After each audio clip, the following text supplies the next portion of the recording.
Assalamualaikum warahmatullahi wabarakatuh. Ya hamba Allah, izin bertanya. Saya ingin meminta nasihat dari Buya terkait tentang konten-konten yang sekarang marak di media sosial. Di era digital sekarang ini, banyak platform sosial media yang menyediakan ruang bagi siapapun untuk bisa membuat konten sendiri dan menjadi konten kreator. Konten yang mereka buat ini akan dapat menghasilkan uang sesuai dengan banyaknya penonton yang menontonnya. Permasalahannya di sini ada konten kreator yang membuat sebuah konten kurang mendidik atau bahkan tidak mendidik sama sekali, seperti contohnya konten prank, konten menyindir, konten pertengkaran, konten buka aib, atau konten yang dibawakan oleh seorang laki-laki bergaya seperti perempuan agar tampak kelucuannya. Parahnya, baru-baru ini ada konten yang membuat agama sebagai bahan guyonan. Mereka seolah membuat aliran sesat mengatasnamakan Islam, memperbolehkan tukar pasangan. Setelah video ini viral, maka yang bersangkutan mengatakan bahwa video itu hanya konten saja, bukan sebenarnya. Dan mirisnya, konten tidak mendidik seperti itu banyak penontonnya. Melihat banyaknya penonton untuk konten seperti itu, dikhawatirkan makin banyak konten kreator yang berpikir untuk membuat konten serupa agar mendapatkan penonton banyak dan menghasilkan uang banyak juga. Melihat fenomena itu, kami mohon nasihat dan bimbingan Buya untuk para konten kreator agar tidak kebablasan dalam berkreasi, karena konten yang sudah dibuat dan diupload di media sosial, maka kemungkinan yang melihatnya adalah semua orang dari berbagai usia. Mohon penjelasannya Buya dan nasihatnya. Terima kasih. Wassalamualaikum warahmatullahi wabarakatuh. Waalaikumsalam warahmatullahi wabarakatuh. Di era global, kemajuan teknologi yang sepesat ini, hingga dunia seluas ini seperti kampung kecil. Kalau yang terjadi di negeri yang jauh di sana pun bisa nyampe beritanya ke tempat kita. Informasi dulu melalui kertas, koran, majalah, dan seterusnya. Hari ini bisa saja dengan video-video bisa disaksikan dan tampak lebih jelas dan lebih nyata dibanding tulisan, kan begitu. Hari ini seperti itu.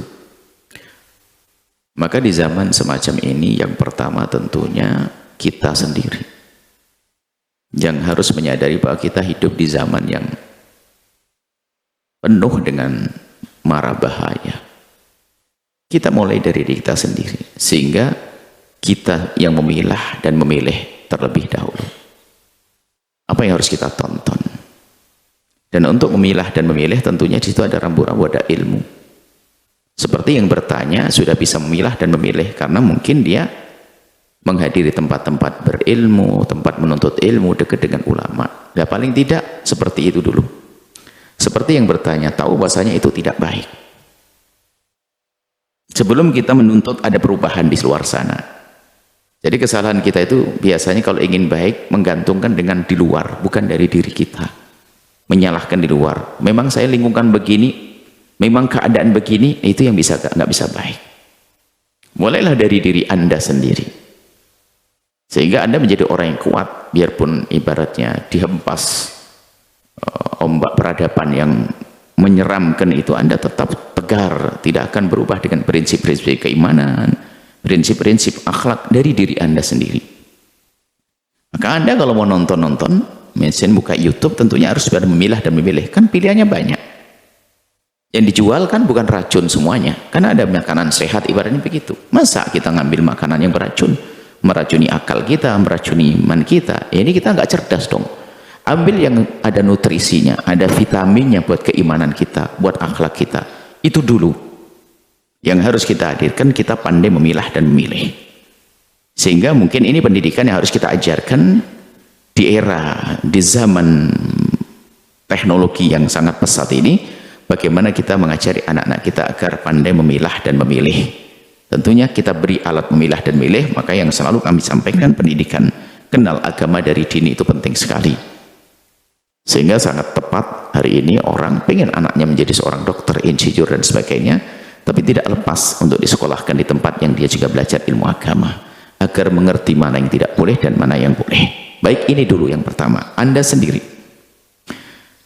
Kemudian yang kedua, nah kalau kita ingin buat perubahan di luar sana, tentu perubahan kan bermacam-macam. Ada tugas, mungkin Ustadz memberikan pesan-pesan kepada siapapun, orang tua, guru, pendidik dan sebagainya, untuk bersama-sama memberikan pembekalan kepada sampai melecehkan agama dan sebagainya, atau ngeprank orang yang kadang membahayakan orang, ngeprank orang membahayakan orang lain, itu dosa, nggak boleh, mungkar aib dan sebagainya. Kadang dibarengi dengan kebodohan, membongkar aib dirinya sendiri hanya karena untuk konten saja, naudzubillah. Itu kan karena kurang pendidikan. Dia tidak sadar bahasanya yang hancur dia dan keturunannya. Anak cucunya bakal malu kalau punya kakek, punya nenek seperti itu. Cuman dia tidak sadar, maka ini perlu wejangan. Perlu, makanya harus kompak para pendidik. Jadi begini loh ya. Jika dalam di sebuah masyarakat itu, kita harus ngerti skala prioritas. Apa sih pesan yang harus kita sampaikan? Memang di situ mungkin ada wabah yang lain macam-macam, tapi di saat akan ada banjir, misalnya ada tanda-tanda banjir, yang kita suarakan banjir dong, artinya banyak kita suarakan.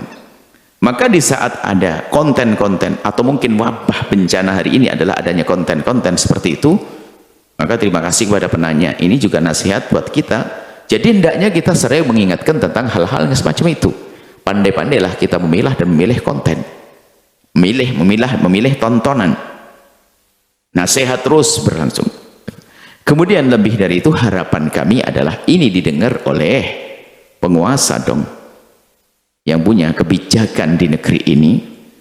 Nah, kita masih ingat dulu tuh ada namanya bukan penistaan agama zaman dulu, itu adalah apa ya istilahnya, kalau ada orang berbicara yang ada sesuatu yang menyangkut, kalau dulu ada istilah sara, suku, agama, ras dan agama ya. Kalau ada sudah berbicara menyentuh sara, ini kan dihukum, ada sanksinya dulu, dan hendaknya sepertinya ini harus kembali diangkat untuk menjaga. Kadang-kadang bukan saja agama, suku. Sara kan suku, agama, ras, dan antar hanya lagi apa itu. Jadi sara bukan syarak ya, bukan syarak ya, itu kan singkatan ya. Jadi menyerendahkan suku lain nggak boleh, mestinya ditangkap itu orang, diberi nasihat. Apalagi sudah urusan agama. Jadi yang ketiga ini yang punya peran penting adalah penguasa. Tapi kami selalu jangan menggantungkan penguasa dong. Kita ingin berbuat baik kok. Kita pernah di sebuah negeri, dan semoga sekarang masih ada, kalau kalimat yang salah saja itu nggak bisa kita masuk. Waktu itu, karena ada protek. Saya itu mencari namanya Syekh Dr. Buti. Kemudian dalam webnya kan Bouti. Rupanya O-nya itu ganti beauty. Jadi kan kecantikan itu nggak bisa masuk. Mungkin masuk ke channel-channel porno nanti pada akhirnya. Jadi nggak bisa masuk. Rupanya salah huruf saja.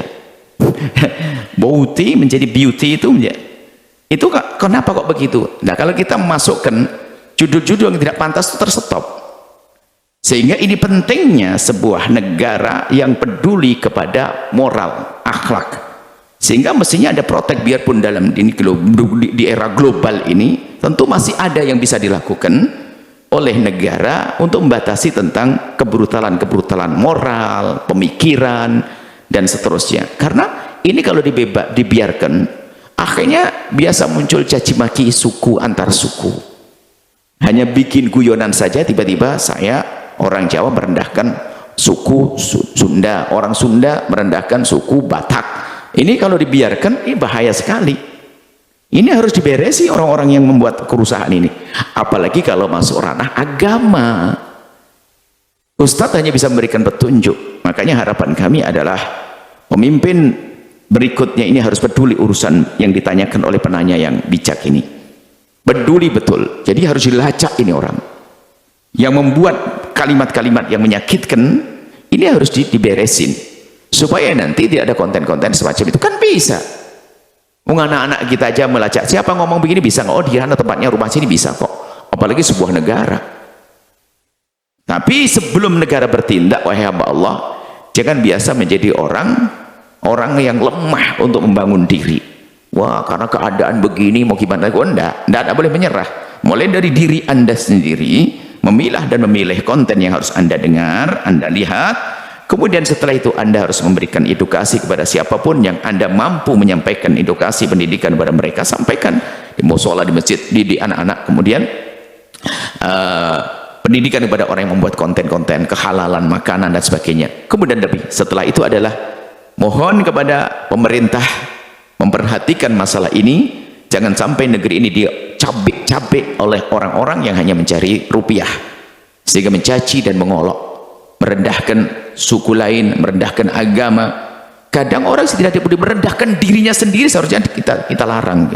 Nggak boleh orang membongkar saya begini-begini dengan kejahatannya, ya kan, dengan naudzubillah aib pribadinya. Nah, ya seperti itu. Jadi karena merendahkan suku, aduh, kita kembalikan, kita tegakkan ini mungkin yang harus disuarakan kembali kepada Bapak Presiden Republik Indonesia, terus ke bawah. Hendaknya kami cinta kepada Anda Presiden hari ini dan seterusnya. Ini bukan untuk Presiden, imam kita, imam negara kita, di masalah yang ditanyakan penanya hendaknya diperhatikan dengan serius. Kami tidak mengatakan harus hukum dan sebagainya, dikasih edukasi, tangkap mereka semuanya. Kalau nggak harus hukum, kemudian didudukkan, diajari, dikasih peringatan, jangan melakukan lagi. Kami tidak mengatakan harus menghajar mereka, tidak. Orang hebat kan tidak menghancurkan, tapi membangunkan. Jika ada orang salah, sehingga ini orang sudah terlanjur terkenal, biasanya kontennya jelek dan sebagainya, Masya Allah, besok ngajak kebaikan, wah ini punya nilai plus kok pada dirinya, kan begitulah maksud kami begitu. Maka hai Anda yang punya konten-konten aneh, merusak dan sebagainya, mungkin semoga setelah mendengar suara ini, Anda tetap dengan keterkenalan Anda, ketenaran Anda, cuman berubah. Biasanya kotor-kotor di mulut Anda sekarang jadi baik-baik, kan? Ini yang kita inginkan. Jadi Anda kemarin sudah terlanjur terkenal, maka keterkenalan Anda nih Anda gunakan untuk kemuliaan. Ini kan bisa dibangun. Jadi kalau seandainya kami bisa membantu teman-teman untuk diskusi bagaimana agar konten mereka yang biasa sudah terkenal, maka kami sampaikan kepada yang sudah terlanjur terkenal dengan konten Anda yang bermacam-macam, yang tidak mendidik, yang bahkan merusak, yang merendahkan diri Anda, merendahkan agama dan sebagainya. Ingat, masih ada jalan untuk menjadikan itu semuanya mulia. Berhentilah dari itu semuanya. Pun Anda sudah terkenal, tinggal Anda menjadi orang-orang baik di dalam urusan konten ini. Ini saja yang harus kami sampaikan. Dan kepada presiden, gubernur, kepolisian dan sebagainya, jihad Anda di sini, wah pahala Anda gede. Dan ingat, kerusakan negara ini adalah karena liarnya konten. Dulu itu kami masih ingat kok, ada sering kita dengar tentang pembredelan izin sebuah media, dibredel. Kenapa dibredel? Ditutup izinnya karena melanggar. Ini kan perlu, dan itu untuk kemaslahatan umat, kemaslahatan umat.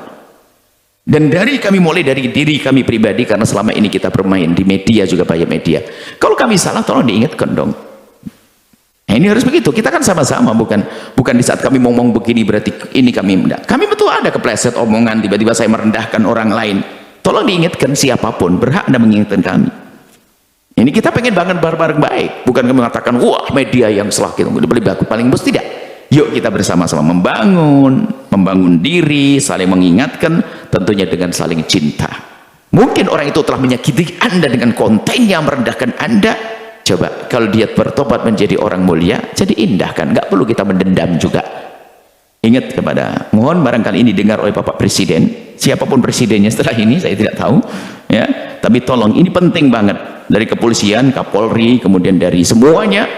Oh ini indah, jihad Anda adalah bukan Anda perang di medan laga, tetapi menjaga persatuan bangsa ini, memperhatikan tentang liarnya konten-konten caci maki, contoh-contoh olok-olok, merendahkan dan seterusnya, yang itu sebetulnya adalah akan menanamkan kebencian yang akan terpendam di dada bangsa ini, sehingga dikit-dikit berantem, dikit-dikit perang, dan itulah kehancuran.